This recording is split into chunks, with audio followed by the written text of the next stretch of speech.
il y a des relations qui commencent comme une évidence. Il y a du partage, de la complicité, on rit, on s'éclate, on kiffe.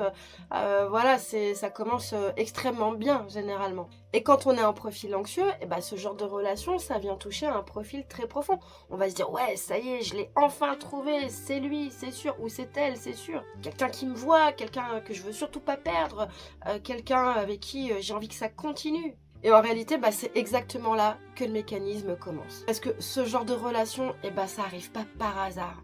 C'est pas non plus une mauvaise rencontre. En fait, c'est deux fonctionnements qui s'emboîtent et qui se combinent parfaitement. Alors, bienvenue dans ce nouvel épisode qui va traiter du profil anxieux face au pervers narcissique. Alors d'un côté, t'as l'anxieux qui lui va aimer très fort, qui ressent beaucoup, qui s'attache, qui s'investit et surtout qui ne part pas. Mais surtout, c'est celui qui va chercher à réparer, à s'ajuster, à s'adapter. C'est celui qui pense que si ça va pas, il peut faire mieux. Et en face, t'as le pervers narcissique qui lui a un fonctionnement qui est complètement différent.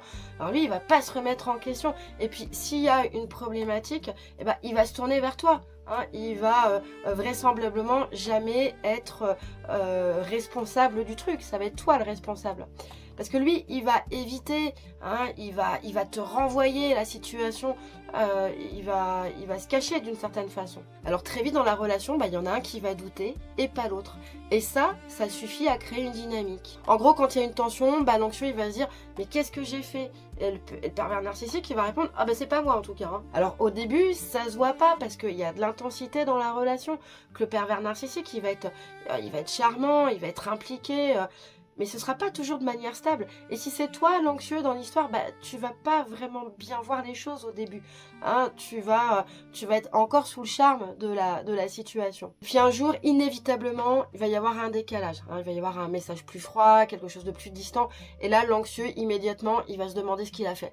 Il va se demander qu'est-ce qu'il a dit, qu'est-ce qu'il a fait. Enfin, il va commencer à réfléchir en boucle, à ruminer pour essayer de comprendre ce qui est en train de se passer dans le lien. Et finalement, il va faire ce qu'il sait faire. Il va s'adapter, il va s'ajuster, il va expliquer, il va réparer, il va donner encore plus. Pas pour manipuler, mais pour préserver le lien. Sans s'en rendre compte, il est en train d'installer un système. C'est-à-dire que ce qu'il montre à l'autre, c'est que quoi que l'autre fasse, lui, il sera toujours là. Et qu'il ne va pas partir, qu'il va s'accrocher, qu'en plus, il va se remettre en question. C'est du pain béni pour le pervers narcissique. Il faut bien comprendre qu'en face, il n'y a aucune raison que ça change. Parce que quoi qu'il se passe, l'anxieux reste, l'anxieux répare. Et donc du coup, le pervers narcissique s'assied sur sa position de force. Il n'a pas besoin de se remettre en question. L'autre le fait pour deux. Et c'est comme ça que la relation devient une boucle. Donc il y a des moments où tout va très bien et là l'anxieux il peut respirer. Et puis il y a des moments où ça repart sur quelque chose de plus froid, plus distant, et là du coup l'anxieux réactive son besoin de réparer le lien, de prendre sur lui, de s'adapter, de s'ajuster à l'autre. Petit à petit il va s'épuiser, c'est-à-dire qu'il n'a pas de curseur, il n'a pas de touche stop, il ne sait même pas qu'elle existe la touche stop. Donc il va continuer à comprendre, à expliquer, à porter la relation, à se remettre en question. Même épuisé, il va continuer à alimenter ce système-là parce qu'il est toujours là pour préserver le lien. Et progressivement, il va repousser ses limites toujours plus loin, jusqu'à ne plus savoir qu'elles existent. Jusqu'à ne plus savoir quels sont ses propres besoins. Donc même quand ça commence à faire mal, même quand il trouve ça injuste, même quand il commence à comprendre, il part pas, il reste. Et pendant ce temps-là, il y a un truc qui va se passer à l'intérieur, le doute s'installe. Il sait plus très bien s'il exagère, s'il est trop sensible, si c'est lui le problème. En fait, comme l'autre ne doute jamais, lui il doute pour deux. Et c'est comme ça que l'emprise s'installe. Pas brutalement, mais de façon progressive. Jusqu'au moment où il n'y a plus d'énergie. Où on en arrive à l'épuisement. Et là, l'anxieux, il touche le fond. Parfois, pour en arriver là, ça peut prendre des années et des années. Alors, il est fatigué de la relation, mais il est aussi fatigué de lui-même dans la relation. Il va être fatigué de réfléchir tout le temps, il va être fatigué de douter tout le temps. il va être fatigué de ne pas savoir s'il est légitime dans cette relation. Hein, peut-être même que à la fin, il finira par croire que c'est lui qui est fou, que c'est lui qui est asocial. Enfin voilà, il aura quand même entendu des tas de choses sur son compte qu'il aura presque fini par croire, ou qu'il aura fini par croire complètement même, d'ailleurs. Et là, pour la première fois, il y a quelque chose qui va changer. Ça va plus être comment je sauve la relation, ça va être là, je suis en train de me perdre et j'en peux plus. Et là, enfin, on assiste à un début de réveil, à un déclic qui va faire que ça va enfin pouvoir bouger. En fait, c'est quand l'anxieux commence à décider qu'il va se choisir en priorité. Hein, en général, c'est parce qu'il a été vraiment jusqu'au bout de l'usure qu'à un moment donné, voilà, il y a ce sursaut de vie, hein, qui vient le réveiller. Et donc, c'est quand il va commencer à se faire passer en priorité que l'emprise va commencer à se diluer. Mais ça va pas se faire aussi facilement. Attention, hein, le pervers narcissique, il va pas lâcher sa proie comme ça, juste sur un coup de tête. Hein, il va s'accrocher. Donc, il va resserrer son emprise. Hein, il va essayer d'être un petit peu comme au début, d'être charmant, enfin voilà, il va essayer de rattraper un peu les pots cassés. Et ça va faire douter l'anxieux. C'est pour ça que ça peut prendre très longtemps, hein, un cycle de rupture avec un pervers narcissique. Ça peut s'étaler sur plusieurs mois ou plusieurs années, hein, parce que voilà, il y a des espèces d'allers-retours comme ça qui font que l'anxieux il sait plus trop bien si effectivement il s'est trompé ou pas, ou s'il y a un espoir que ça change, voilà, donc c'est pour ça que ça va durer souvent assez longtemps. Et si ça reprend pas comme avant, parce qu'à un moment donné ça va s'arrêter ce truc, hein, ça va arrêter de reprendre comme avant, parce que au bout de la 3e, 4e, 5e tentative, à un moment donné tu commences à être un petit peu plus lucide. Et bien là, dans cette circonstance-là, le ton va changer. C'est-à-dire que le pervers narcissique, il va rentrer, il va inverser la situation. Là, il va t'accuser, il va être dans le reproche, voilà, il va passer en mode offensif. D'une certaine façon, c'est toi qui deviens le problème. Si tu l'as pas été déjà avant, eh bien, tu deviens la bête à abattre. Tes ressentis vont être minimisés, tournés en dérision, la réalité va être déformée. Tu vas entendre que t'exagères, que t'inventes, que tu te fais des films, voire que t'es complètement fou. Et si tu résistes, il est tout à fait possible que le PN, le pervers narcissique, salisse la relation et qu'il déforme tellement la réalité que voilà, il te salisse auprès de ton entourage, qu'il te salisse voilà, auprès des gens que tu connais, de ton travail, etc.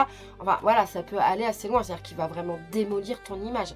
Hein. Si tu peux pas, si tu n'es plus le jouet avec lequel il peut composer, il va te casser. Voilà, c'est ça l'objectif. Et ça, c'est pas une relation compliquée. C'est une relation destructrice. Les tribunaux, par exemple, pour les histoires de garde d'enfants, mais sont saturés d'histoires comme ça, de pervers narcissiques qui harcèlent leur ancien ou leur ancienne compagne. Et là, tu as un carrefour.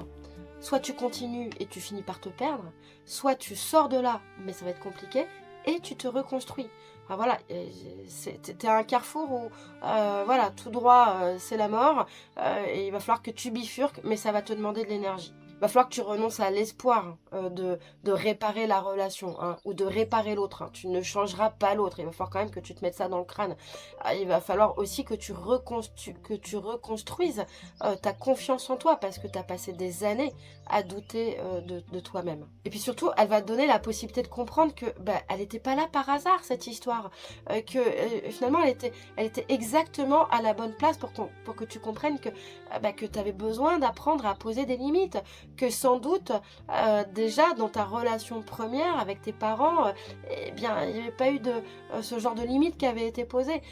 Donc voilà, finalement, cette relation, c'est le miroir de ce que tu as à bosser sur toi, à renforcer pour ne plus jamais vivre ça. Il va falloir que tu apprennes à comprendre pourquoi tu étais à ce point prêt à te perdre pour pas être abandonné, pour pas être tout seul. Et voilà, ça demande parfois d'aller vivre des situations qui sont extrêmement fortes, douloureuses, souffrantes, et qui sont là à la hauteur d'une certaine façon de tout le conditionnement qui a été mis en place quand on était enfant. Quand on est là, quand t'as cheminé, quand t'as fait ce boulot, l'amour que tu vas ressentir pour les autres, il va changer. Hein, tu vas plus être dans des relations où tu vas continuer à te perdre. Ça va plus être la peur qui va guider la relation. Au contraire, ça va être l'amour et ça va être le partage. Et ça, bah, peut-être qu'il va te falloir des étapes. Peut-être que ça va pas se faire à la relation d'après. Peut-être qu'il va y avoir voilà, plusieurs paliers, plusieurs niveaux. C'est peut-être l'histoire de ta vie, ce truc. Et que bah, il y a juste besoin que tu acceptes que finalement, toutes ces relations autour de toi, toutes ces relations avec des liens d'attachement toxiques, eh ben, sont avant tout là pour que tu apprennes à te réparer et à t'aimer.